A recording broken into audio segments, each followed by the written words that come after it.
Kalau di perkebunan sendiri Bang, sejauh ini perkebunan di Lampung seperti apa Bang perkembangan? Kita kan ada beberapa komoditas unggulan, unggulan yang mengikuti memang agenda kerja gubernur. Kita ada kopi, ada lada, kemudian ada kakao, ada kelapa sawit, kelapa dalam, ada tebu. Kita yang itu prioritas-prioritas yang dilakukan untuk pembangunan di bidang sektor perkebunan.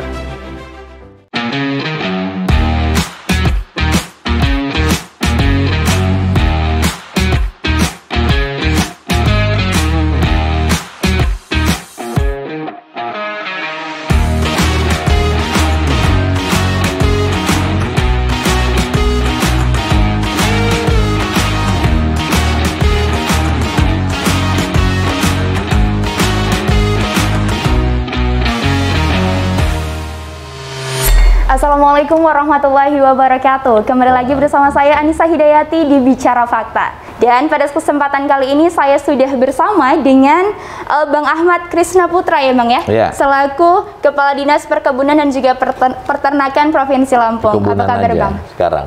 Gimana? Dinas Perkebunan aja. Oh sekarang Dinas Perkebunan aja, oke baik. Nah Bang, kalau kita ngomongin soal pertanian sendiri. Nah, kalau perkebunan kan tadi pertanian katanya Bang di yang di sungai tadi begitu. Kalau di perkebunan sendiri Bang, sejauh ini perkebunan di Lampung seperti apa Bang perkembangannya? Kalau kita kan ada beberapa komoditas unggulan unggulan yang mengikuti memang agenda kerja gubernur. Nah, terutama ada kartu petani berjaya namanya. Kemudian komoditas-komoditas lainnya kita ada kopi, ada lada, kemudian ada kakao, ada kelapa sawit, kelapa dalam, ada tebu. Kita yang ini itu prioritas-prioritas yang dilakukan untuk pembangunan di bidang sektor perkebunan ininya yang didanai oleh APBD dan APBN. Ya, jadi emang ada supply dananya anggarannya begitu ya? Iya, karena pertanian ini kan memberikan PDRB terhadap masyarakat Lampung ininya, sumbangannya. Kalau selama pandemi ini kegiatannya gimana? Selama ada pandemi kendala atau ini bagaimana? Untuk kinerja perkebunan nggak ada kendala. Kinerja kita di tahun 2020 kemarin dari target itu tercapai 126%. Jadi melebihi target yang ditetapkan. Kita kan kalau dari perkebunan ini tolak ukurnya produksi. Jadi peningkatan produksi itu yang menjadi tolak ukur. Nah, yang ditetapkan kemarin kita tercapai sekitar 126%. Peningkatan yang paling besar itu di kopi. Di kopi. Peningkatan produksinya, ya. Kalau untuk daerah-daerahnya sendiri Bang, itu tersebar di semua daerah tersebar hanya di yang banyak ya. Yang banyak itu di Kabupaten Lampung Barat, Tanggamus, Pesisir Barat, kemudian Waikanan, yang ininya yang sentra-sentra kopi yang penghasil kopi yang banyak. Itu juga ada juga kita kakao, lada tersebar juga, tapi yang kebanyakan di situ di daerah. Kalau sejauh ini di beberapa kabupaten yang ada di Provinsi Lampung ini semuanya sudah tersektor-sektor terkait perkebunannya atau ada? Sebenarnya kita juga ingin membangun kawasan ya, orientasinya kepada kawasan.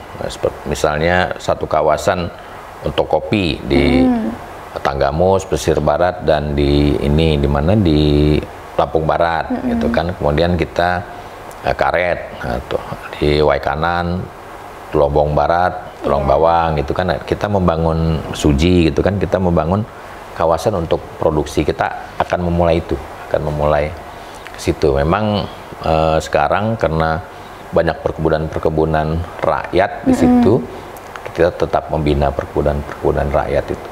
Ada pengembangan vanili, kemudian ada pengembangan kakao misalnya di Pesawaran, di Pringsewu gitu. Itu kita melakukan pengembangan kawasan. Oke, baik. Jadi sejauh ini juga ada kerjasama atau mitra begitu ya Bang ya sama masyarakat tetap dengan daerah. kelompok tani.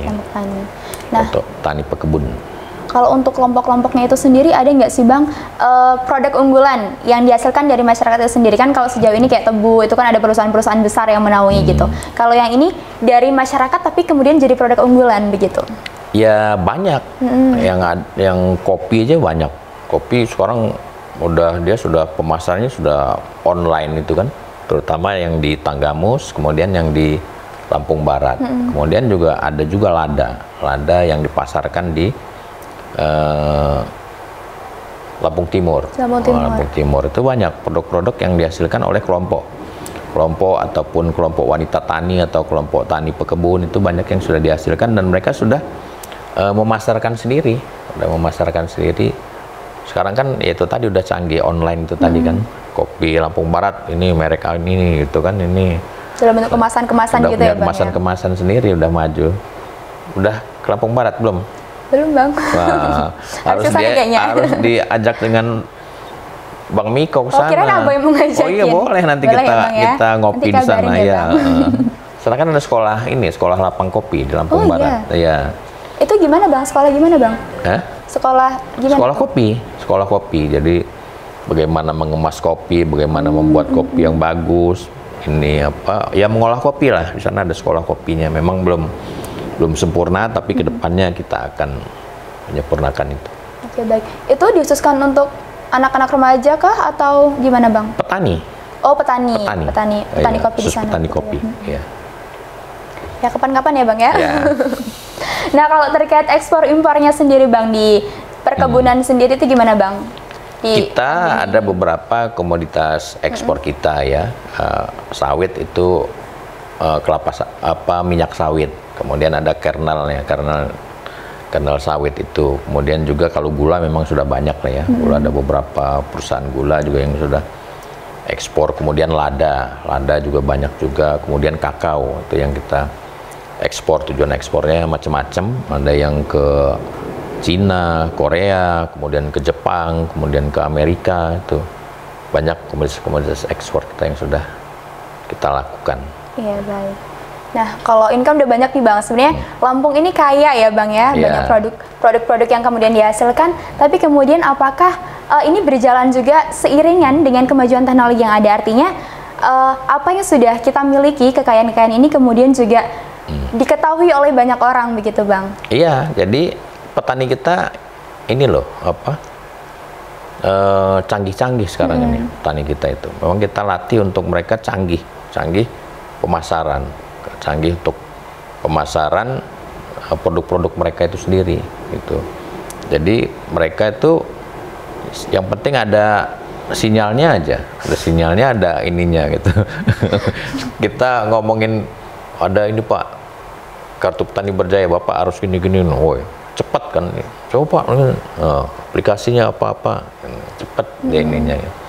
Jadi sebenarnya kalau petani yang maju itu dia respon terhadap lingkungannya. Jadi kita ngomong apa dia respon. Nah, yang susah ini kan kalau petani itu petani tradisional. Petani tradisional kita sudah sampaikan, Pak, ini tanaman Bapak ini kelapa sawit ini harusnya diremajakan Pak, ini. Ya Pak, kita datang lagi, nanti aja lah Pak, tahun depan aja lah Pak, gitu. Karena apa? Karena dia mau nebang pohon itu sayang, karena kan penghasilan dia berkurang, nah, gitu. Padahal kalau dia tebang, dia ganti, dia tanaman-tanaman selah, ikut program pemerintah, beberapa tahun kemudian tertutupi. Bisa lebih banyak ya bisa lebih banyak dan lebih bagus. Nah, cuma itu tadi, merubah ini memang menjadi tugas kita, gitu. Mereka nggak serta-merta kita bilang, Pak, tanaman lada Bapak ini sakitnya ini Pak, harusnya dipotong Pak dari sini Pak. Nah, belum tentu dia mau, karena nanti aja Pak, ini lagi berbuah lagi apa gitu kan. Sayang gitu ya itu. Itulah. Jadi mungkin perlu ini ya Bang, edukasi yang ekstra gitu ya. Iya, perlu edukasi. Ya mudah-mudahan kalau petani ini kan harus dipraktekkan. Kalau kita hanya ngomong seperti ini, tidak kita praktekkan apa kekurangannya, apa kesalahannya, dia ragu. Tapi ketika kita praktekkan, Pak, Bapak ini tanaman lada ini penyakitnya ini. Oh bukan Pak, kemarin ini. Nah, kalau Bapak nggak percaya nih, kita lihat ya Pak. Nah setelah lihat dia buktikan. Nah berarti Bapak tanaman-tanaman lain itu harusnya diginiin, perlakuannya seperti ini. Nah, baru dia mau. Kemarin kita juga mengedukasi petani lada dan kopi yang ada di Tanggamus. Setelah kita berikan praktek di lapangan, dia memahami dan dia mau untuk apa? Untuk ikut kita. Oh ya Pak, ini harus gini. Sekarang saya udah 2 minggu ini saya monitor mereka melakukan itu. Sesuai dengan arahan gitu ya Bang? Sesuai dengan arahan itu. rugi sebentar tapi nanti untungnya kan bisa ketutup. Berlipat malahan. Nah kalau untuk ini Bang, sosialisasi itu sendiri ada nggak sih kegiatan itu berkala atau gimana Bang?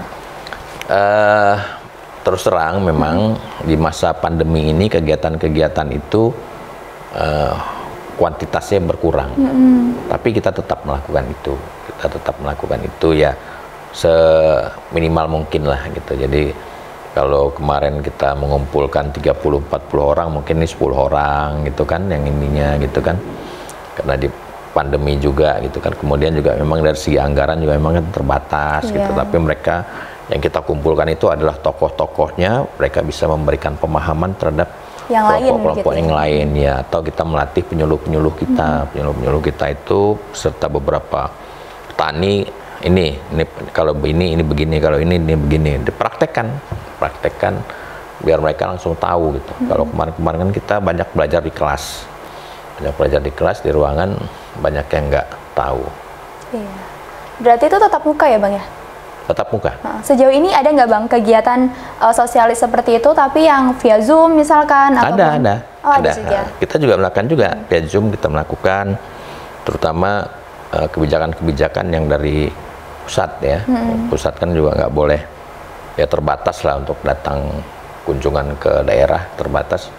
Melakukan juga pembinaan ke kelompok-kelompok itu via Zoom juga, kita berhubungan dengan kabupaten, dengan kelompok-kelompok tani pekebun itu pakai Zoom juga. Pakai Zoom juga ya. Jadi emang dua arah begitu ya Bang ya. Nah, kalau sejauh ini persiapan untuk menyongsong era yang semakin ke depan begitu.